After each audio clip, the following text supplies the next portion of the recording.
السلام علیکم ورحمۃ اللہ وبرکاتہ۔ سورۃ الانعام آیت نمبر 73، 74 اور 75 کی تلاوت کر رہی ہوں۔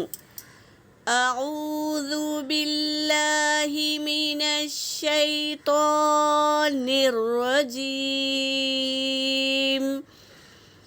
بسم اللہ الرحمن الرحیم۔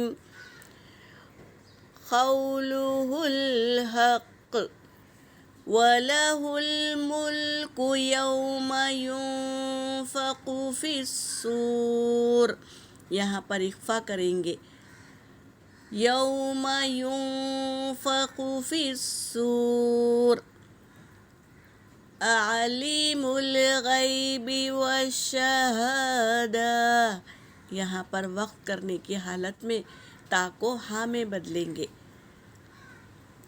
وَهُوَ الْحَكِيمُ الْخَبِيرُ۔ وَإِذْ قَالَ إِبْرَاهِيمُ لِأَبِيهِ آزَرَ أَتَتَّخِذُ أَصْنَامًا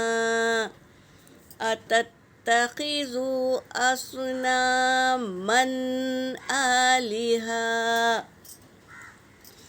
إِنِّي أَرَاكَ وَقَوْمَكَ فِي ضَلَالٍ مُّبِينٍ۔ وَكَذَلِكَ نُرِي إِبْرَاهِيمَ مَلَكُوتَ السَّمَاوَاتِ وَالْأَرْضِ وَلِيَكُونَ مِنَ الْمُوقِنِينَ۔ صدق اللہ العلی العظیم۔ ترجمہ کر رہی ہوں۔ وہ نہیں ہے، قولہ الحق، اس کا قول حق ہے یعنی سچ ہے، اللہ کا قول سچ ہے۔ وَلَهُ الْمُلْكُ، اور اسی کے لیے بادشاہت ہے، اسی کی بادشاہت ہے، اللہ کی ہی بادشاہت ہے۔ یوم ينفخ، جس دن، ينفخ وہ پھونکے گا، فی الصور سور میں، اللہ تبارک تعالیٰ اسرافیل علیہ السلام کو حکم دیں گے سور میں پھونکنے کا۔ جب اسرافیل علیہ السلام سور پھونکیں گے تو ساری جاندار کیا ہو جائیں گے؟ ساری جاندار چیز کو موت واقع ہو جائیں گی، انسان، جن، انس، پرندے، جانور، سب چیز کو موت واقع ہو جائیں گی۔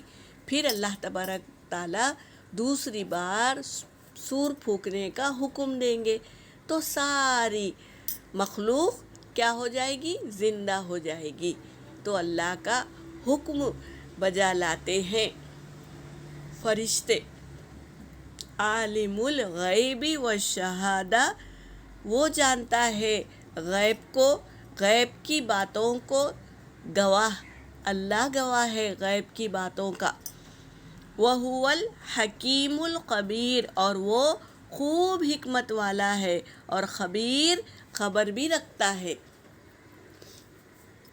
وَإِذْ قَالَ إِبْرَاهِيمُ، اور جب کہا ابراہیم علیہ السلام نے، لِأَبِيهِ، اپنے باپ سے، اپنے باپ آزر سے۔ ابراہیم علیہ السلام کے ابا کا نام آزر تھا، جو بتوں کو تراشتے تھے اور بیچتے تھے، اور قوم والے وہی بت کو لے کر اپنا معبود بنا لیتے تھے اور اسی بت کی پوجا کرتے تھے۔ جب کہا ابراہیم علیہ السلام نے اپنے باپ آزر سے، اتتخذوا، کیا تم بناتے ہو، اصنامن یعنی معبود بناتے ہو، بتوں کو بناتے ہو، آلیہا معبود بنا لیتے ہو، خود ہی اپنے ہاتھ سے بناتے ہو اور اسی کو اپنا الہ مانتے ہو، الہ بنا لیتے ہو۔ یہ ابراہیم علیہ السلام اپنے باپ سے کہہ رہے ہیں، انی بے شک میں ارا کا قوم کا دیکھ رہا ہوں قوم کا آپ کی قوم کو فی ضلال مبین کھلی ہوئی گمراہی میں دیکھ رہا ہوں. کیونکہ وہ مٹی کے بتوں کی پوجا کرتے تھے تو یہ گمراہی میں تھے. وَكَذَلِكَ اسی طرح نوری ہم دکھاتے ہیں ابراہیم کو ملکوت السماوات والارض بادشاہت زمین و آسمان کی بادشاہت کون دکھا رہا ہے؟ اللہ تبارک تعالیٰ کہہ رہے ہیں ہم دکھا رہے ہیں ابراہیم علیہ السلام کو زمین و آسمان کی بادشاہت. وَلِيَكُونُوا مِنَ الْمُوقِنِينَ تاکہ وہ ہو جائے کیا ہے؟ تاکہ وہ ہو جائے یقین کرنے والوں میں سے. اللہ تبارک تعالیٰ یقین رکھ دیے تھے ابراہیم علیہ السلام کے دل میں کہ اللہ واحد ہے. انہوں نے کوشش کی اللہ کو ڈھونڈنے کی جبکہ وہ بتوں کو پوجنے والے اور بنانے والے کے گھر پیدا ہوئے، لیکن انہوں نے اللہ کو ڈھونڈا اور اللہ نے بھی یقین کرنے والوں میں سے انہیں بنا دیا. تو ایسے تھے ابراہیم علیہ السلام جو اللہ کو یقین سے ڈھونڈے تھے اور اللہ بھی ان کو ہدایت دی تھی. یہاں پر میری آیت ہو گئی. وآخر الدعوانا ان الحمد للہ رب العالمین.